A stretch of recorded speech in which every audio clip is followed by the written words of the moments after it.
Okay, welcome to this seminar. We are going to talk about women empowerment in Ethiopia. And we who are inviting you to this seminar is Church of Sweden, Helsingborg Parish. And our guests, our partners, we have invited two organizations from Ethiopia. One organization is Ethiopian Graduate School of Theology.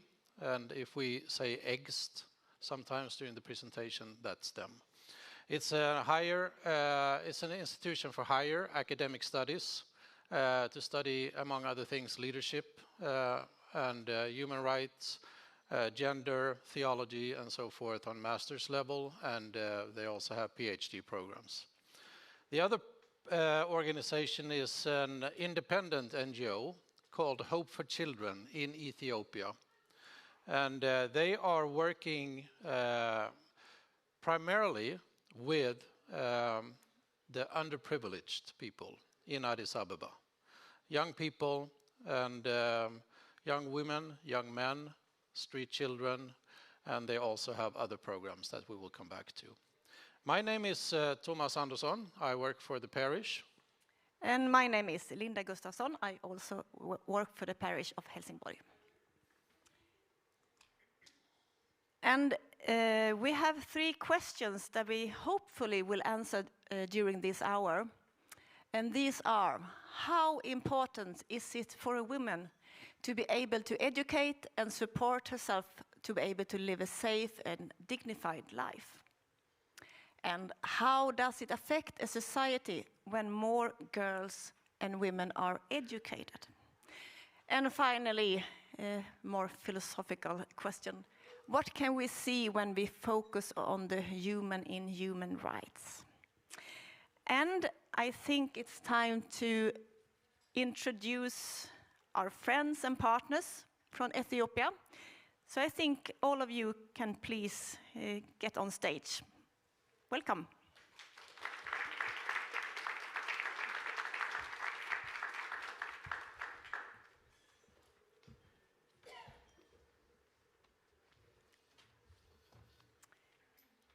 Yes, you can sit down. We will introduce you soon. So. And Thomas, he told us a bit about Ethiopian Graduate School of Theology. And today with us we have Hannah Bekele and Wusen Berhanu. You have different roles on the theology school, and we will talk to you soon. Very welcome here. And as Thomas said, EGST is an ecumenical theology graduate school in Addis Ababa, and it was founded in 1997. And they have a motto that is important to say as well, and that is serving church and society in Ethiopia and beyond. And we will soon talk to you. And moving on to Hope for Children, we have with us Amen Hultström and Nebi Hundessa and Jonas Tesfaye. Very welcome here. Hope for Children, as I said, is an NGO. It was started in 2001 and by a small group of people. And it has a vision to improve the life of the very underprivileged people. It mainly focuses on young women and men, and it runs many different programs. They have their own kindergarten, they have safe housing, they have vocational training, they have self-help groups for women, they work with child laborers, and many other things. But on this seminar, we will focus on the work they do with the young women in Addis Ababa who are living in the streets and often they have been forced into commercial sex work. So this is what we will talk about to them about. It has a vision statement, a holistic improvement in the lives of the underprivileged communities. But first, a few words about Ethiopia, where these organizations are working. Now, Ethiopia is an astonishing country in many ways. It's a very big country.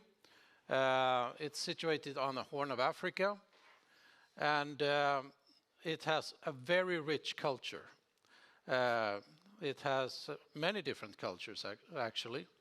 It has never been colonized, and it's a very interesting country to visit. It is a large country. 120 million people live in Ethiopia, and about 55% of the people are under the age of 18. It also has a strong economic growth, but it has a strong economic growth from a very low starting point, so to speak. So the national gross capital per person is almost around $1,000 per year. It's a democratic country. It has a young, new prime minister by the name of Dr. Abiy Ahmed. But it's also a country that is ridden by many challenges. Of course, poverty is one big challenge. Ethnic division is another one. It's also very much affected by the climate change. At the same time, it's a country with many promises. There is a young population being educated, and there are many structures in place that also work for equality between men and women and so forth. So it's a country of both promises and challenges. One of the challenges is, of course, its civil war that erupted a few years ago, and has also meant that they have many IDPs, internally displaced people. Over 15 million people are displaced in Ethiopia, and over 600,000 children are living in the streets. Yes, and we will give you some numbers just to get an apprehension about the situation that these two organizations are working with. Just like Thomas said, more than 4 million children live under particularly difficult circumstances in Ethiopia. And approximately 600,000 street children is there in Ethiopia. Almost 16 million children from the ages of 5 to 17 are engaged in child labor, abuse and exploitation. And over 6 million children of the pre-primary age, 4 to 6 years, are out of school. So these are the challenges that we meet, that this organization meet, and working with, of course. And this is a seminar about women, and of course we can give some challenges also for the women of Ethiopia that this organization work with. A lot of women are exposed to early marriage and early pregnancy. There are gender-based violence. A lot of women are have limited access to education and limited access to leadership positions. And of course, this has a ground in traditional gender roles also. That also are a big challenge in Ethiopia. We start to look at the film from Hope for Children, and then we will meet Jonas and Nebju and Amen to talk a little more about Hope for Children.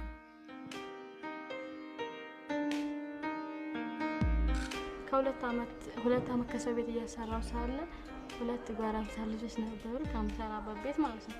እነሱ በሚያስቸግረኝ ሰዓት እኔ ወጣሁኝና ቤተክርስቲያን ነበር ማረው የለመንኩ ምናምን ነገር። ብዙ ችግሮች ያጋጥማሉ፣ ግን እነሱን በትዕግስት ነበር ማርፈው። ማለት የሚማታ ሰው ምናምን ይኖራል ምናምን በቃ በስካ መንፈስ ነው። ለምሳሌ ጎዳና አስተዳዳሪ ለምሳሌ ብቻሽን ከሆንሽ ከገለጾች ከካሪሽ ብቻሽን ከሆንሽ አንዱ ይመጣል ወይ ደግሞ አላ ብዙ እንደስና ነገር ከመጡ እዛ ጋር ሊደርስ ይችላል። እንዲህ ውጭ እያደረኩኝ ያቺ ጓደኛዬ ማለት ነው እና ልታስደፍረኝ ብላ ሙከራ ብር ተቀብላ ልታስደፍረኝ ብላ ሙከራ ሰው ያስጣለብኝ ጊዜ አለ። ቤተክርስቲያንም አንዳንዴ አላስገባም ብለው ውጭ ላይ ምናምን ታበያለሽ። በዛን ሰዓት ጎረምሳዎቹ እና ምግብ ያው አታገኙ በቃ ተበላሻሽቼ ምናምን የሆነ ሳለ ደግሞ ወደ መጥፎ ነገር ገብቼ ነበረ። ሱስ የምጠቀመው ምግብ ለመጥፋት እና በቃ ሁሉ ነገር ለመጥፋት ነው። እሱን ተጠቀም መውጣት ፈልጌ ነበር፣ ግን ትንሽ በጊዜው ነገሮች አልተመቻቹልኝም እና እስከዚህ ጊዜ ቆይቼ ነበር። ሰዎች እየፈለጉ በነበረ ሰዓት አገኙኝና ይዘውኝ መጡ እና እንክብካቤያቸው ደስ ይላል እና በቃ አሁን ደግሞ ሁሉም ጋር እንደ ተባቦች ተስማምተን ተሳስበን አንድ ላይ እንኖራለን። በቃ በጣም ደስተኛ ነን ሁላችን። ምግብ ዝግጅቱ ያው በጣም የሙያ ዘርፌ ነው። ነገ ራሴን ወይም ህይወቴን ይለውጥልኛል ብዬ የማምንበት ስላደረኩ ነው። እኔ አሁን እዚህ ስልጠና ከጨረስኩ በኋላ በጣም ትልቅ ሆቴል መስራት እፈልጋለሁ። በቃ ራሴን መስመር ይዤ እንድሄድ እዛ ያለውኝ ነገን እንደማየው ምናምን ተስፋ አልነበረኝም። አሁን ግን ደስተኛ ነኝ። ወደፊት ተስፋ አለኝ።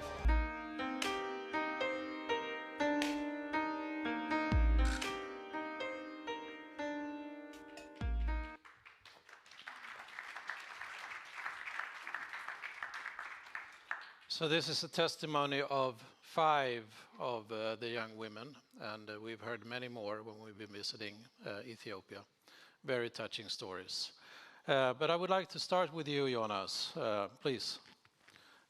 Jonas here is the founder of Hope for Children, and you told me before that at a very young age, at 17, you felt a need to do something for the children you saw on the street. Can you tell us a little bit about that time in your life?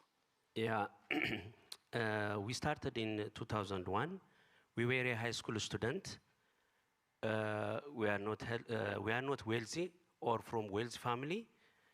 We don't have, as a high school student, we don't have enough finance or materials, but we have good heart. You know, when we went out on the street, we saw children, young people, until the end, the old age. They slept on the street. They eat from the garbage container and sleeping there. So we had a discussion, what can we do for these people, even if we are high school student. The discussion, we decided, let's share what we have. Let's share our clothes. Let's share our lunch box and our transportation money. By that, we decided, and we start to help 5 kids or 5 children. We said, even if difficult the situation, even if they have a lot of questions, to help someone, it is enough to be human. We try to ask different people to support us, but if we go to church, if we go to different offices, most people, almost all, they are not willing. Everybody advises us to focus on our education because they said, you are not supporting yourself, you are thinking for the others. So, but we couldn't continue. We starting support 5 children. This is the beginning. We start our organization. Thank you, Jonas. And also to gain their trust. I know that you had to live on the streets together with them, share their food, share their everyday living. And from this very dedicated but humble beginning, the organization has now grown. It has 70 people working for the organization. It helps thousands and thousands of young people every year. So let's move into one of these programs that we talked about, which is called New Life. So Nebiu, can you tell us a little bit about what is this program and what are you doing? Thank you so much. New Life is one of the programs that the organization engaged in. So in the New Life program, there are different provisions for youth coming from street life and youth exposed to commercial sex industry. The first thing what we do is organizing them, and we try to bring them to group home for homeless individuals. Because in the group home, they can live with mother and get basic needs. So they are very familiar with the community as well. The second thing that we're going to do is we provide a kind of medical treatment to identify whether they are cured or not. There may be contagious diseases. There may be a kind of disease that needs treatment. So after having identified this, we can communicate with medical centers in order to be cured.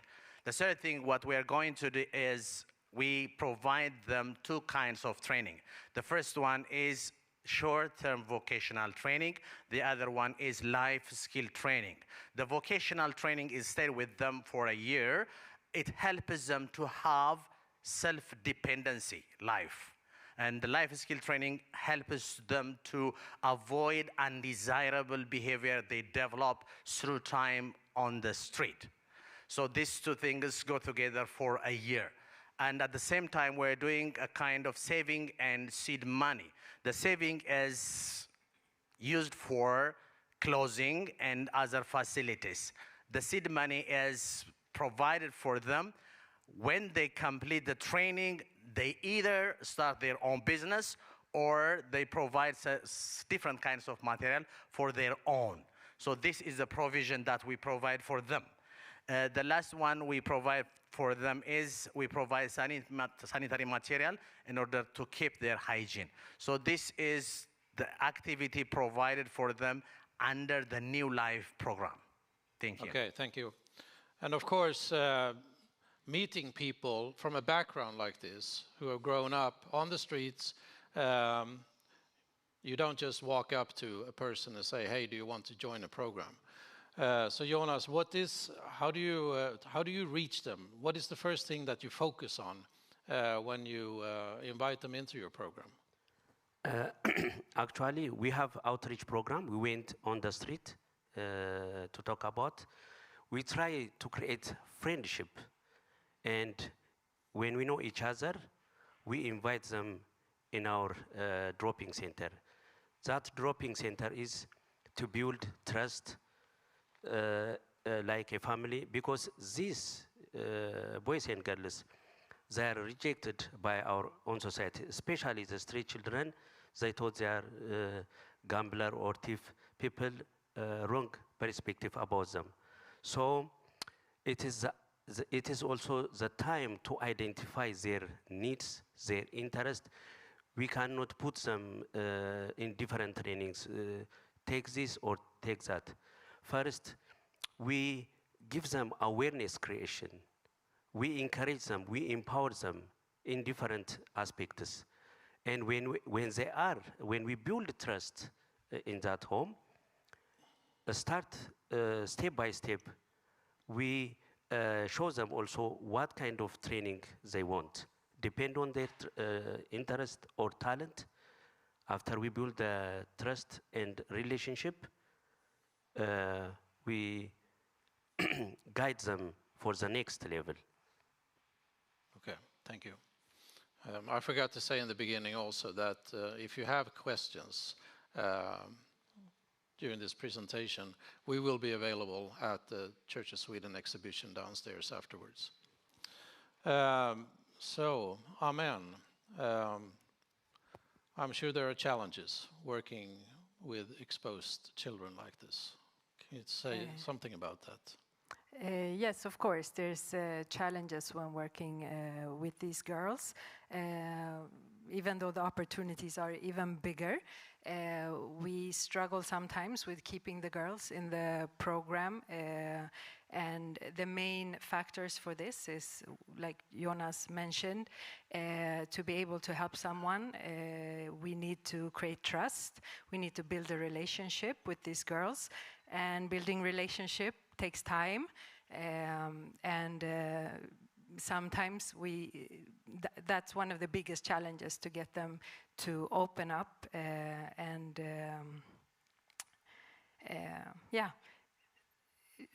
stay with the program, continue with the program in that way. The other factor could be the income. These girls come from commercial sex work, where they usually make more money than they do in this program. So they have commitments that they might be supporting their families and supporting other people, which forces them to get more. They have to get more income than they get in the program. Also, old relationships and old friends are things that can pull them back into their old lifestyle.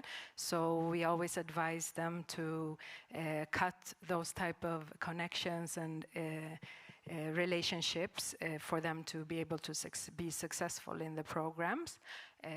And also addiction is an issue which is can be difficult to break out from. I think these are the biggest challenges. So they stay with you for 1 year at this program, living in the safe housing and receiving the vocational training. Now, we always speak about sustainability in these kind of contexts. Is this a sustainable program? Does it create sustainable change for these women after they leave the program? Yeah, we can see the sustainable change in the life of these young girls. One of the things that we focus on is we give them hope. We show them direction, the way how they're going to live after they have completed the year program with us. So the one thing that we will make it is to show them the way how they're going to live their life. The first thing is this one. The other one is they do have destructive relationship with the community, with the self, and with others. So we build a kind of self-confidence and having good relationship with the community, because when they finish the program, they live with the community. So if they don't have a good outlook about the community, it's very difficult for them to internalize with the community. So one thing what we are doing is this. So we will build up a kind of self-confidence, at the same time having good relationship with the community. At the same time, we give them intense life skill training to accept themselves as it is. Otherwise, if they don't accept themselves, it's very difficult for them to live with the community. The other thing is the training, the vocational training provide them different opportunities. One thing, they can be employed. The other thing is they can start their own business.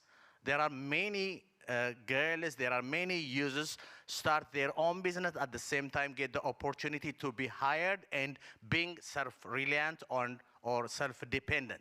The last one, what I want to mention is they build a kind of self-confidence. They can easily communicate with people. In order to make them live with other people, the training helps them a lot.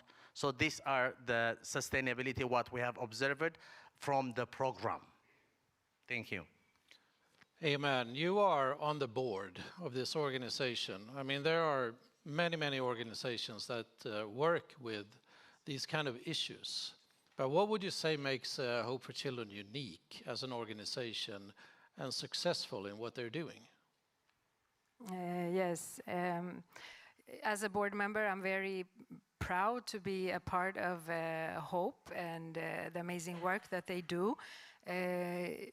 What makes Hope unique, I would say, is, like you heard from Jonas earlier, is how this organization came about. It is a vision that emerged from love and from sharing and caring for people.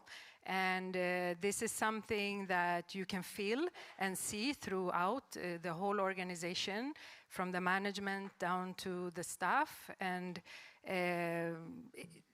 for every right holder, this is something that they experience as well when they're part of Hope. So this is something I feel is very unique, and this vision is planted into everyone involved in this organization. Hope is a right-centered organization, meaning they give individual attention to everyone in the programs, which is not easy to do.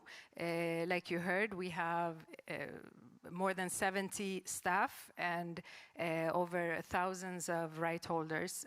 But this is something that when talking to the girls and talking to the beneficiaries, we notice that they feel like they've been seen and part of the Hope family. So I would say this is the magic in Hope. Yeah. And you also gave us a quote. Can you elaborate a little bit about this? Someone believes enough to invest and support my journey. Yes. So as we said, we're talking about the program in Addis Ababa, but Hope also supports women in the rural area and have different types of women empowerment programs. And the women in the cities who come from commercial sex trade, they all have something in common. They all lack hope. And this organization, Hope for Children, comes and gives them hope. But not only that, they also provide them tools to succeed with their visions. And this is all they need to succeed. The rest they do on their own. So what we say is when you change the life of one woman, you change the life of a whole society. And that's what we see in the rural areas, supporting women and their visions. Thank you. Thank you. And as a partner, when I come down, I can really give a testimony to that. You see the interaction between the staff and the right holders. It's a connection of caring and love. And also when you've gone through the program, many people come back. They consider themselves to be a family of hope, which is also a testimony to your success. Thank you very much. We will move on. Yeah, we will move on. Yes, of course. Thank you. We will move on to Ethiopian Graduate School of Theology. And of course, you have a lot of things going on there. There are research programs, education, and so on. And we will hear about two things that the Helsingborg parish are involved with. And Wussen and Hannah will soon tell us. And we will start with a small movie as well for this part of the seminar, and it's about mentor mothers.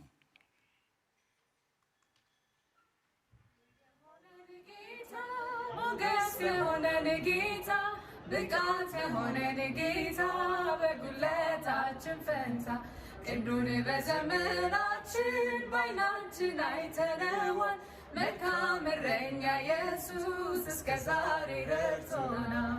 ክብር ለሆነን ጌታ፣ ሞገስ ለሆነን ጌታ፣ ብርታት የሆነን ጌታ፣ በጉልበታችን ፈንታ ክንዱን በዘመናችን በዓይናችን አይተነዋል። መልካም እረኛ ኢየሱስ እስከ ዛሬ ረድቶናል። ሸንጎ በእኛ ላይ ሲማክር ዲያብሎስ ሊያጠፋን ሲጥር ማነው ደርሶ የታደገን? በመከራ በት ሲሆነን ታሪክ ይናገር ብዙ ነው ብዙ ነው ለእኛስ ያደረገው። ከእግራችን ስር ወድቆ ጠላት ጭንቅላቱን ረገጥነው። አማረቅን ለኢየሱስ ምስጋና ድንቅ አምላክ ነውና ደመናም በላይ ሸለቆ ይሞላል። ለሰው ማይቻል ለእግዚአብሔር ይቻላል። አማረቅን ለኢየሱስ ምስጋና ቃሉን የሚያድን ድንቅ አምላክ ነውና ደመናም በላይ ሸለቆ ይሞላል። ለሰው ማይቻል ለእግዚአብሔር ይቻላል።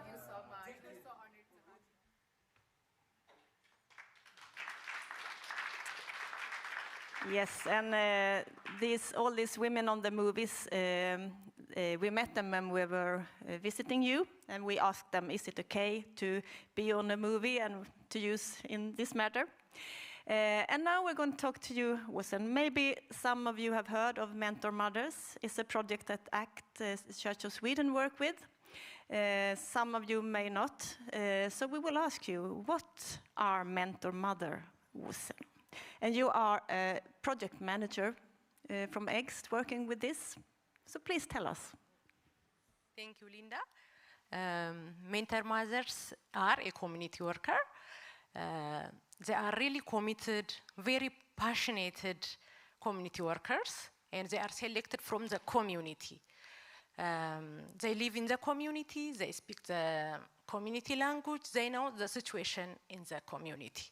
So after they selected from the community, they have got an extensive training in maternal health, child health, family planning, utilization, immunization, and gender-based violence, and different trainings. They are also selected based on the characters they have and also the experience they have related to pregnancy, child care, and childbirth. So they serve their community by going house to house and teaching the community, counsel the community, and solving the problem of the community by create a relationship. They build a relationship, then within that relationship, they solve the problem together with the community. That's the mentor mothers. And you say they are mothers from the area, so they themselves are mothers and have experience. But how do you select the women to do this? How did you find the mentor mothers? Yeah, we work with church, so they are a member of church, and we know how which women are contributing to the community, who do volunteer activities among their community. So we will post a vacancy, then based on the vacancy, we will select them based on the experience they have and based on the character they have and based on the testimony they have from the church. Yeah. And you already told us a bit about what are they doing on the field? The mentor mothers, they do many things, but they focus in three main areas. The first one is preventive health. In the preventive health, we teach the family, we teach the mothers about maternal health, child health, proper antenatal care follow-up, proper postnatal care follow-up, utilization of family planning, and so on, to prevent themselves from preventable diseases. Most of the mothers are dying from preventable diseases. So we teach the mothers to recognize the danger signs that might happen during pregnancy, during after giving birth, and the newborn child might have such kinds of danger signs. Then we will teach them to recognize it, and to respond early as possible. So that's the one we are working on, on prevention health. Then the second one is the rehabilitative health. After the child or the mother acquired a disease or a sickness, we will help them, we will support them to get treatment early as possible before they developed complication. That's the second one that the mentor mothers are working. And the third one is women empowerment. The women empowerment is very important, as we heard earlier. If women empowered, the family will get a better life. So we are working on it, the mothers or the family, to have a sustainable income, to invest for family, nutrition, and health. So we are working on these three main areas. Thank you, Wilson. I know mentor mother, there exist in different places in the world, but in Addis, how many mentor mothers do you have? Currently, the Addis Ababa project is not working, but we are working around Addis Ababa, but 40 kilometers south of Addis. And there are around 24 currently. Yeah, and how many mothers do they meet? Yes, it's around 10 years since the Mentor Mother project is started. So we have a lot of need.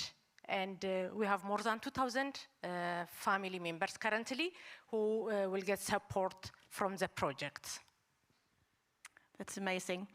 And I don't know if this is all easy, but of course there are some challenges. Can you please tell us what this mentor mother meet? What challenges do they meet? You know, since we are living in Ethiopia, we have a lot of challenge, and particularly in our projects, there are challenges, but the major one is the devastating economic situation in Ethiopia. Especially currently, the high inflation rate makes the situation complicated. The mothers and the family have difficulty of accessing the basic necessities. The family is struggling to fulfill the basic necessity for their children. It's okay, the family, they might struggle, but it's very heartbreaking to see the child struggling to survive. That's the major challenge we are facing these days. Children have right to access food, to access shelter, to access clothing, but some are living in a very difficult situation. That's a major challenge. Even the mentor mothers, when they go to house, sometimes they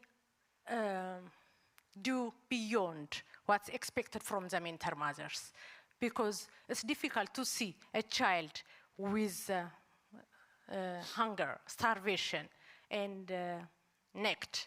So that's a major challenge. And the other challenge is due to the internal displacement. There are lots of women and family are moving from one place to another place. And relatively, our project area is safe. So there are women and family come to that project area. So there is a lot of demand, and that we can't help all at the same time. I mean, it's beyond our plan, it's beyond our budget. So, and we believe that every mother have a right to utilize the health service, to get the information about her health, to get the information about family planning. So it's difficult for us to say no, but that affects and challenge us to include all family members in our project. That's a major challenge. There are malnutrition. We support malnourished children who have mild and moderate malnourished children at home by home-based nutrition support. But currently that's affected because there are many, many mothers and children who have this mild and moderate malnutrition. So it's beyond our capacity to cover all the challenge. That's our challenge. Yeah, and I know that you work with the mentor mothers because they feel that they can't do anything, so they feel bad for everyone they see and so on. Yeah. And it's amazing to go with you around with the mentor mothers because they are so loved. The children, they hug each other and they call them friend, sister, grandmother, mother. So they're doing not only the work, they are also a good relation to have for the young mothers. Sure. Can you just please say something about the dads? What about the dads? Yeah, that's also the other challenge that we have. Most mothers in the community are single moms. So they have 4 children, 5 children, and the dads, they left them. So mothers are struggling alone to support that family. But we are working on it, working with male involvement.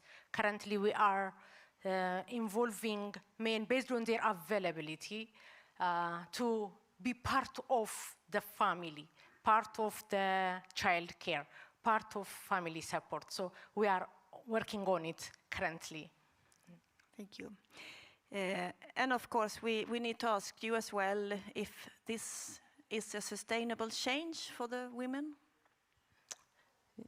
Yes. Sustainable development is possible.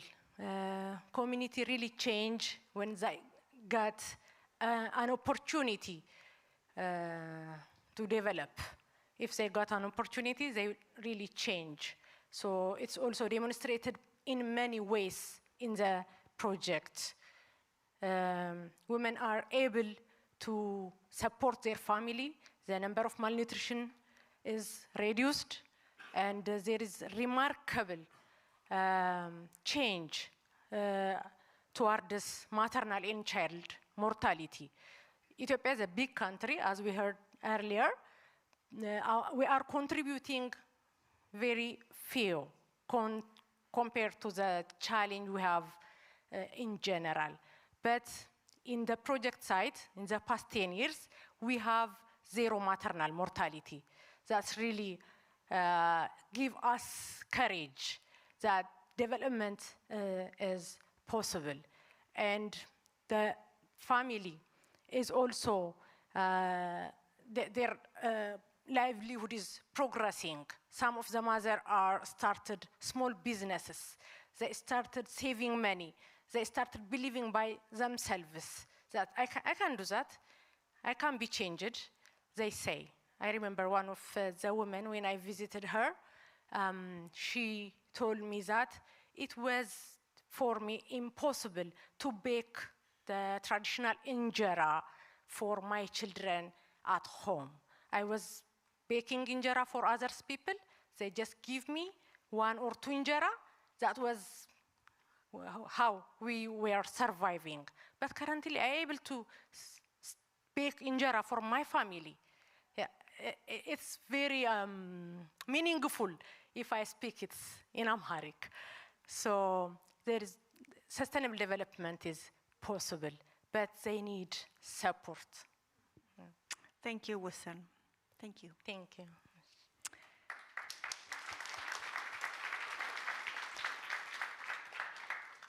The third program we want to touch upon is a scholarship program. The parish works with capacity building and women empowerment on different levels and in many different ways.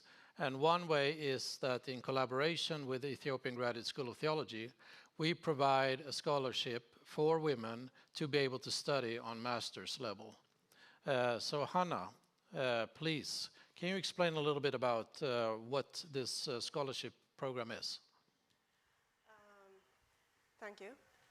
EGIST as an academic institution, from its very name, it is a higher academic institution, and it has 3 main areas to focus on, that is teaching, research, and community engagement.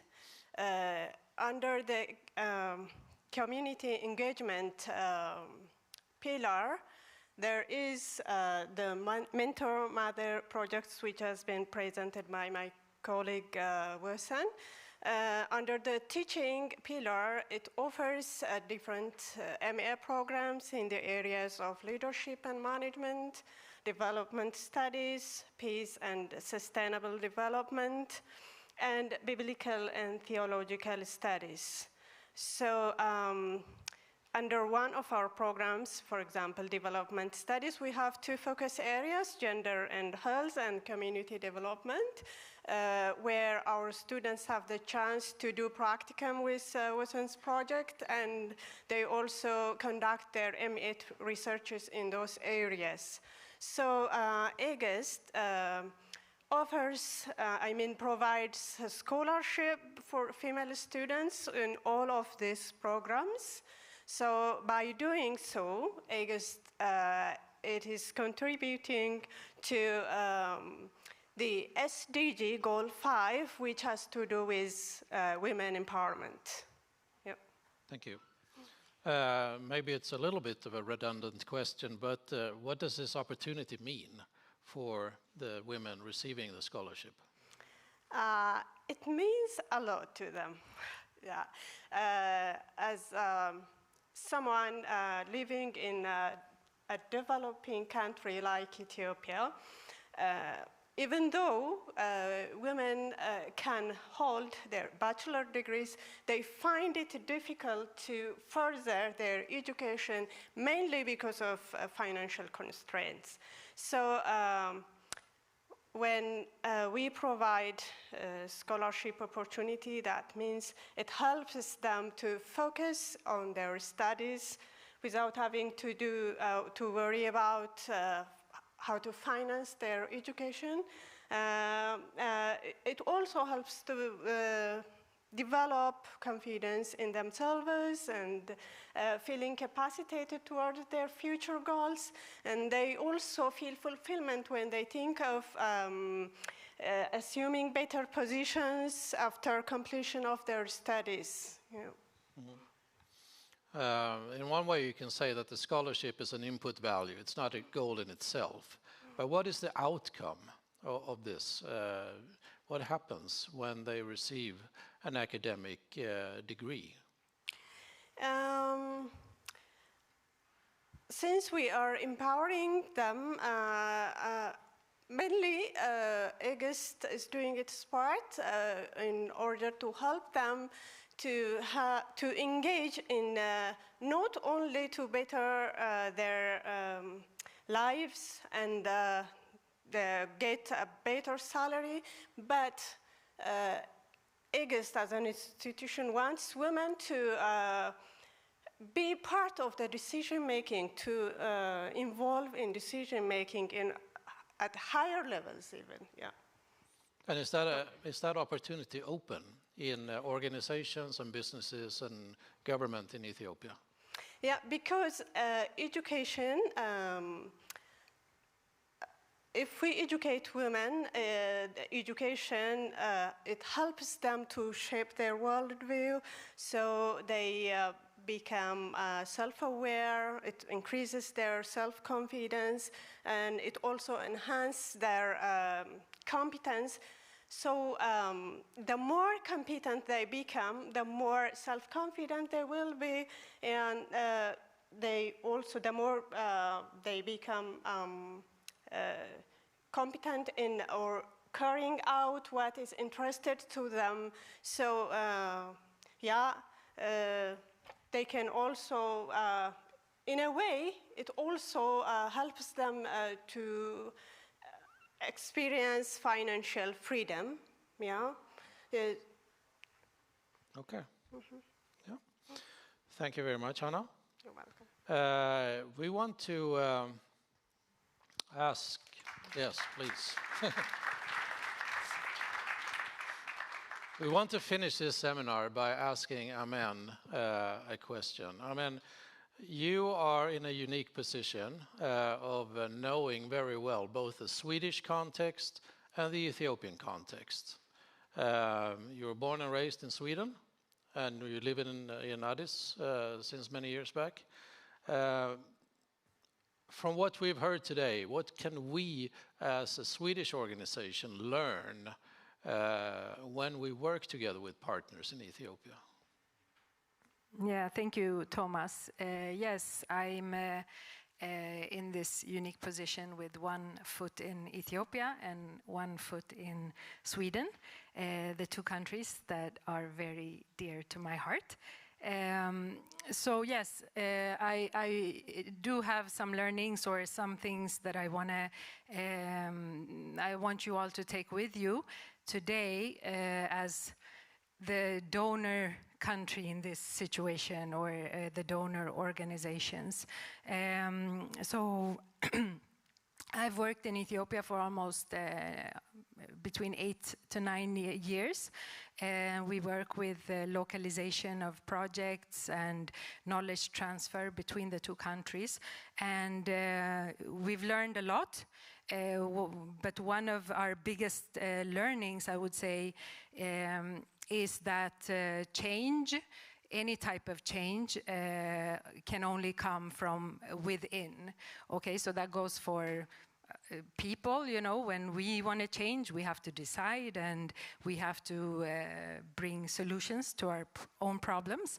And that goes also for the right holders in these countries as well. So this is a big learning. We started off thinking that we had the solutions to all the problems, and you know, you should just do it this way and just do it like we tell you to do it. But we saw that that does not work. We have to create relationships, which take time. And we have to understand the local contexts and partner with local change makers to be able to get the results that we're looking for.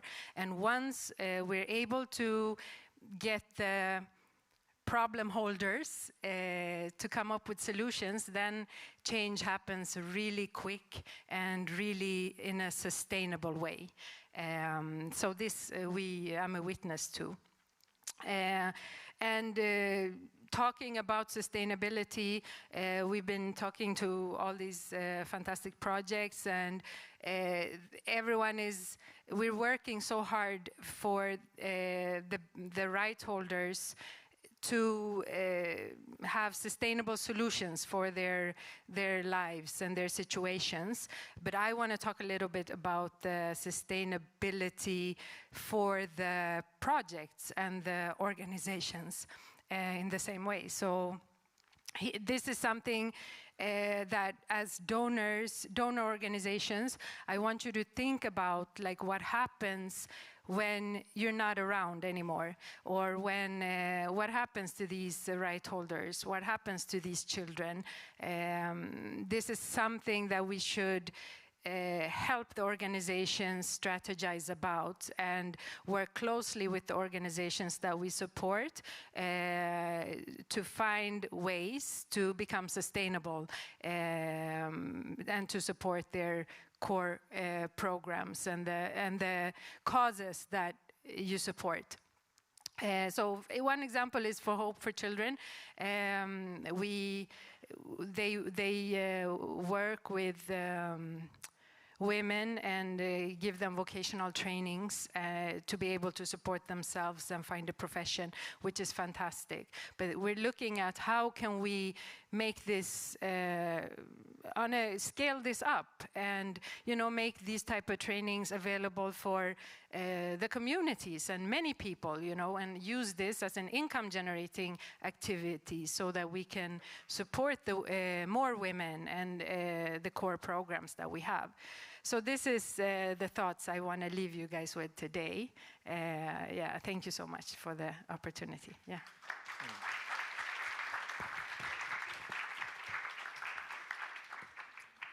Yes, and we will end this seminar with a quote to bring with us.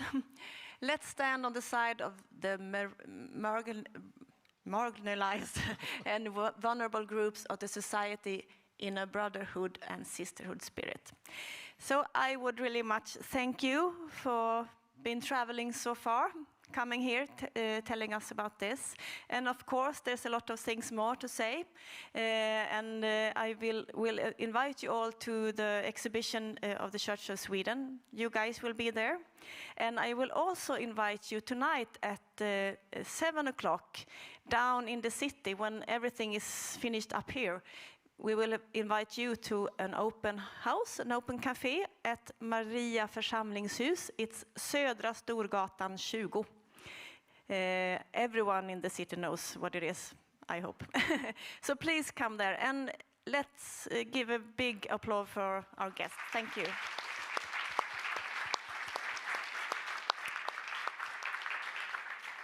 We have some gifts for you at the exhibition, some candles.